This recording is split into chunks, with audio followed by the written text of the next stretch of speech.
ഖലീഫ മൂവിയുടെ റിവ്യൂ നമുക്കൊന്ന് സ്പീഡ് പറഞ്ഞു പോകാം. ആദ്യം ഒരു കാര്യം എനിക്ക് ഓർമ്മപ്പെടുത്തണം. നല്ല രീതിയിൽ ഡീഗ്രേഡിങ് നടക്കുന്നുണ്ട്. അതുപോലെ തന്നെ ചെറിയ രീതിയിൽ പെയ്ഡ് പ്രൊമോഷൻ നടക്കുന്നുണ്ട്. അതൊന്നും മൈൻഡ് ചെയ്യണ്ട. നിങ്ങൾക്ക് ജെന്യുവൻ റിവ്യൂ അല്ലേ വേണ്ടത്? ബാ, ഞാൻ പറഞ്ഞുതരാം. ഒറ്റ വാക്കിൽ പറഞ്ഞാൽ ഏവറേജ് മൂവി. ഏവറേജ് മൂവി അതാണ് ഖലീഫ. ഈ ഖലീഫ മൂവിയുടെ പ്ലസ് പോയിന്റ്സ് എന്തൊക്കെയാന്ന് വെച്ച് കഴിഞ്ഞാൽ, ഒന്ന് BGM, അത് കിടിലമാണ്. അതിലൊരു തർക്കം ആർക്കുമില്ല. പിന്നെ ഫൈറ്റ് സീൻസ് ഒക്കെ കൊള്ളാം കേട്ടോ. പൃഥ്വിരാജിന്റെ ഫൈറ്റ് സീൻസ് ഒക്കെ നല്ല അടിപൊളി ആക്കിയിട്ടുണ്ട്.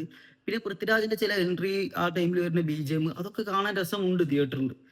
മെയിൻ ആയിട്ട് പറയാനുള്ള പ്ലസ് പോയിന്റ്സ് ഇത് തന്നെ ഉള്ളൂ. ഈ ഫൈറ്റ് സീന്, BGM, പൃഥ്വിരാജിന്റെ കുറച്ച് എൻട്രി സീൻസ് ഒക്കെ. പിന്നെ നമ്മൾ ട്രെയിലറിൽ കണ്ടതാണ്, എല്ലാവർക്കും അറിയാം ലാലേട്ടന്റെ ക്യാമിയോ ഉണ്ട് എന്നുള്ള കാര്യം. അതും മോശമാക്കിയിട്ടില്ല. ചിലര് വലിയ രീതിയിൽ എന്താ പറയാ അതിനെ ട്രോളുന്നുണ്ട്. അവിടെ ലാലേട്ടന്റെ ക്യാരക്ടർ അങ്ങനെയാണ്, അത്രയും ഏജ്ഡ് ക്യാരക്ടറാ.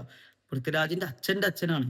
അപ്പൊ അത് വെച്ച് നോക്കുമ്പോൾ ആ ക്യാരക്ടറിന് നല്ലൊരു റോളാണ് ലാലേട്ടൻ കൈകാര്യം ചെയ്തത്. അത് ഇഷ്ടപ്പെട്ടു. പിന്നെ അവസാനം വേറൊരു ക്യാമിയോ ആയിട്ടുണ്ട്, അത് ഭയങ്കര ഇഷ്ടപ്പെട്ടു കേട്ടോ.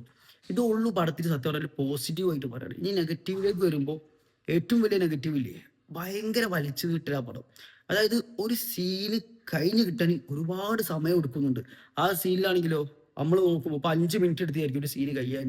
പക്ഷെ നമ്മൾ നോക്കുമ്പോൾ ആ സീനിൽ വേറെ 5 മിനിറ്റിലേക്കുള്ളത് ഇല്ല. 1 മിനിറ്റോ 2 മിനിറ്റിനോ സാധനം വലിച്ചു നീട്ടി 5 മിനിറ്റ് ആക്കിയാൽ മതി. അത് പടത്തെ നല്ല രീതിയിൽ ബാധിച്ചിട്ടുണ്ട്. പിന്നെ സ്റ്റോറി, അതിന് മാത്രം വലിയ സ്ട്രോങ് സ്റ്റോറി ഒന്നുമില്ല. നമ്മൾ കണ്ട് പഴകിയ മടുത്തൊരു സ്റ്റോറി. ഒരു പുതുമയില്ല. ഇത് കാണുമ്പോൾ നമുക്ക് തന്നെ തോന്നും ഇത് അതിന്റെ മാതിരില്ലേ, ഇതിന്റെ മാതിരില്ലേ എന്നൊക്കെ.